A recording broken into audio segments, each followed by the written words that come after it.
குரு பிரம்மா, குரு விஷ்ணு, குருதேவோ மகேஸ்வரः, குரு சாட்சாத் பரபிரம்மா, தஸ்மை ஸ்ரீ குருவே நமக.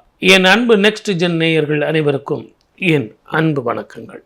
குரு பெயர்ச்சி எப்படி இருக்கும், 12 ராசிக்கு எப்படி இருக்குன்னு பார்க்கறதுக்கு முதல்ல இந்த குரு பெயர்ச்சி முதல்ல எப்படி இருக்குன்னு முதல்ல தெரியணும். பிரபஞ்சத்துக்கு எப்படி இருக்கும், இந்த உலகத்துக்கு எப்படி இருக்கும். ஏன்னா சனி பெயர்ச்சி ஆகும்போது சார் எனக்கு பிரச்சனை எதுனா வந்துடுமா, வேலையில் பிரச்சனை வருமா, தொழிலில் பிரச்சனை வருமா அப்படின்னு ஒரு பயத்தோட அந்த ப்ரிடிக்ஷன் எல்லாம் பார்ப்பாங்க. ஆனால் இந்த குரு பெயர்ச்சி வரும்போது சந்தோஷத்தோடு பார்ப்பாங்க. சுப பலன் வரப்போகுது, கெட்டி மேளம் கொட்ட போகுது, வேலை வாய்ப்பு வரப்போகுது, வீடு வாங்க போகிறேன் அப்படின்னு நிறைய நமக்கே தெரியுமே.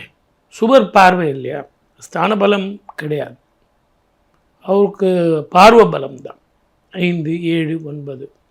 அதில் இந்த ஆண்டு உங்களுக்கு பார்த்திங்கன்னா தமிழ் புத்தாண்டில் குரு ராஜாவாக வர்றார்.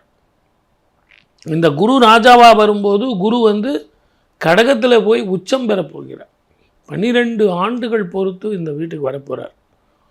ஒவ்வொரு வருடமும் ஒவ்வொரு புஷ்கரம் வேற நடக்கும். ஒவ்வொரு நதியில் குளிச்சிங்கன்னா உங்களுக்கு புண்ணியங்கள் கிடைக்கும். இந்த 12 ஆண்டுகள் கழித்து கடகத்துக்கு வரும்போது உச்சம் பெற்ற இந்த குரு இந்த பிரபஞ்சத்துக்கே நல்ல ஒரு வாழ்க்கையை கொடுப்பார். தங்கம் விலை ஏறத்தான் செய்யும், வெளியினுடைய விலையும் ஏற்றத்தான் செய்யும். எப்போ தங்க விலம் ஏறி இறங்கியிருக்கா, குரு நீச்சமாயிட்டாருங்க அதனால் தங்க விலம் குறைஞ்சிருங்கன்னு சொல்ல முடியுமா? இந்த எல்லோ மெட்டல் மட்டும் ஒரு முறை ஏறுச்சுன்னா இறங்கிறதுங்கிறது கஷ்டம். பிளாக் கோல்டுன்னு சொல்லக்கூடிய பெட்ரோல் ஏற்ற இறக்கங்கள் இருக்கும். இப்போ கொஞ்சம் ஏற்றமாக இருக்கும், மறுபடியும் இறங்கிடும். Share market up and down இருக்கத்தான் செய்யும். ஷேர் மார்க்கெட்டில் மிக கவனமாக இருக்கணும். இந்த ஆண்டு குரு பயிற்சி சார் அப்படின்னு எல்லாரும் சொல்கிறோமே ஒழிய 3 விதமான நிலைகளில் குரு பயிற்சி ஆகிறார்.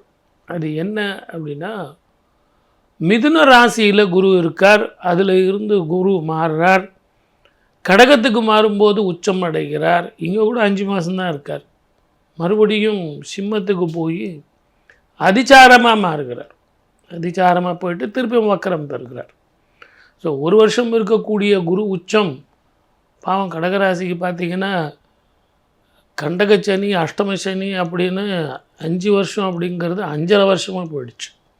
இப்போ பார்த்திங்கன்னா 1 வருஷம் இருக்க வேண்டிய குரு 5 மாதம், அதில் ஒரு 3 மாதம் 8 மாதம்தான் இருக்கார். அப்படி சுப விஷயங்கள் அவ்வளவு பெருசாக இல்லைனாலும் நல்ல விஷயங்கள் நடக்குமா அப்படிங்கிறத நம்ம பார்க்கணும். சனியும் செவ்வாயும் சேர்ந்து இருக்கிற இந்த காலகட்டத்தில் மீனத்தில் நீரினாலும் நெருப்பினாலும் இயற்கை அழிவுகளாலும் போர் பதட்டங்களாலும் பிரச்சனைகள் இருக்கத்தான் செய்யும். இதற்கு குரு பயிற்சி மாத்திரம் இல்லை, 2031 வரைக்கும் ரிஷபத்தில் சனீஸ்வரர் மாறும் காலம் வரைக்கும் இந்த அழிவுகள் இருக்கத்தான் செய்யும். அதே மாதிரி குருவனுடைய சாதகத்தினால மலை போல வர பிரச்சனைகள் பனி போல மாறும்ன்ற நம்பிக்கை நமக்கு உண்டு.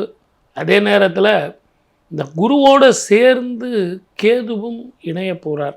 ஞானகாரகன் 18 வருஷத்துக்கு ஒரு முறை அந்த வீட்டுக்கு வரப்போகிறார். அப்போ குருவும் கேதுவும் இணையும் காலத்தில் 12 ராசிக்காரர்களும் 27 நட்சத்திரக்காரர்களும் கண்டிப்பாக காசி, கயா, ராமேஸ்வரம் போயிட்டு பித்ருக்களுக்கு தர்ப்பணம் பண்ணுறது அப்படிங்கிறது ரொம்ப ரொம்ப விசேஷமானது. ஆகவே பொது பலன் சொல்லியிருக்கேன். இதெல்லாம் உங்களுக்கு இன்ஸ்டன்ட் ஃபுட்டு தான். உங்கள் ஜாதகத்தில் எப்படிப்பட்ட பலன்கள் நடக்கும், மகாதிசைகள் இருக்குது அப்படிங்கிறத பார்த்து குரு உங்களுக்கு பலன் தருவாரா, உச்சமா நீச்சமா, குரு தசை நடக்குதா அப்படிங்கிறத பார்த்து தான் பலன் சொல்லணும். இருந்தாலும் யூடியூப்பில் ஒரு இன்ஸ்டன்ட் ஃபுட்டு மாதிரி இந்த குரு பயிற்சி எப்படி சார் இருக்கும் அப்படிங்கிறதுனால இது கொடுத்துருக்கேன். பொது பலன் சொல்லியிருக்கேன். சர்வ ஜாக்கிரதையாக இருங்க. அதே நேரத்தில் 12 ராசிக்காரர்களுக்கு எப்படி இருக்குன்னு சொல்லிட்டு இப்போ நம்ம பார்க்கலாம். வாங்க நிகழ்ச்சிக்கு போகலாம். மிதுன ராசி நேயர்களுக்கு எப்படிங்க இருக்கும்? ஃபர்ஸ்ட் கிளாஸாக இருக்கும். ரொம்ப நாளாக எதிர்பார்த்துக்கிறீங்களே, அந்த ஆப்பர்ச்சுனிட்டி எனக்கு கிடைக்குமா, முதல்ல வேலை கிடைக்குமா, வியாபாரத்தில் ஒரு நல்ல ஒரு கேர்டேக்கர் எனக்கு வருவாரா, நல்ல பார்ட்னர்ஷிப் வருமா, நல்ல கஸ்டமர் கிடைப்பாரா? பார்ட்னர் கூட தேவையில்லை சார், நல்ல கஸ்டமர் கிடைச்சா போதுமே. வெளிநாடோ வெளி மாநிலமோ வெளியே மாவட்டமோ நல்ல கஸ்டமர் போதும் சார். பெரிய பெரிய கஸ்டமர் கூட வேணாம், ஒரு 10 கஸ்டமர் நல்ல ஆளுங்க இருந்தால் போதும், அது கிடைக்கும். மிதுன ராசிக்கு அந்த முன்கோபத்தை விடணும். திருமணம் நடக்காமல் நிறைய பேருக்கு தள்ளிகிட்டே போயிடுச்சு, அவங்களுக்கெல்லாம் அற்புதமான காலம், திருமணம் நடக்கும். பானை பிடித்தவள் பாக்கியசாலி, அவள் உங்கள் வீட்டுக்கு வரப்போகிறா. ஆகவே இவ்வளவு நாள் கைக்கு எட்டியது வாய்க்கு எட்டாமல் கஷ்டப்பட்ட உங்களுக்கு இப்போ வருமானங்கள் கூடும், மகாலட்சுமி வாசம் வீட்டில் வந்து சேரும்.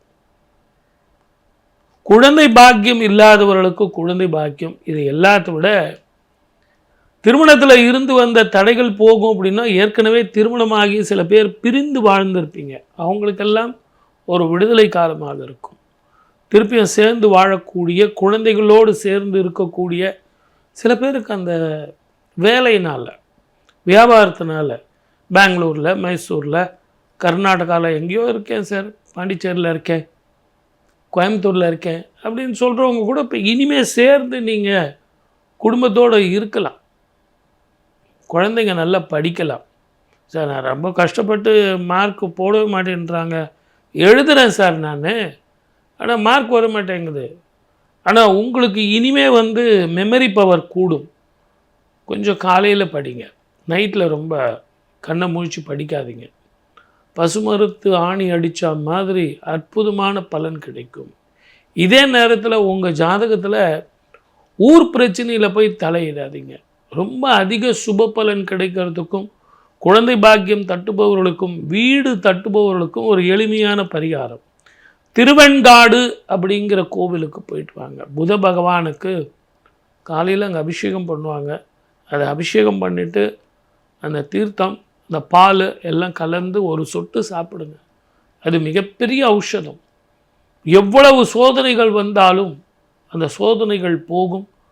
அதே மாதிரி சிதம்பரம் தில்லை காளி கோவிலுக்கு வந்து குங்கும அர்ச்சனை பண்ணிக்கிட்டு டெய்லி அந்த குங்குமத்தை வச்சுங்க.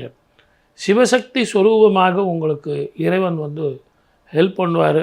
மிதுன ராசிக்கு இந்த குரு பெயர்ச்சி உங்களுக்கு சாதகமாக இருக்கும். வெற்றி உங்கள் பக்கம். வாழ்க வளமுடன். All the best.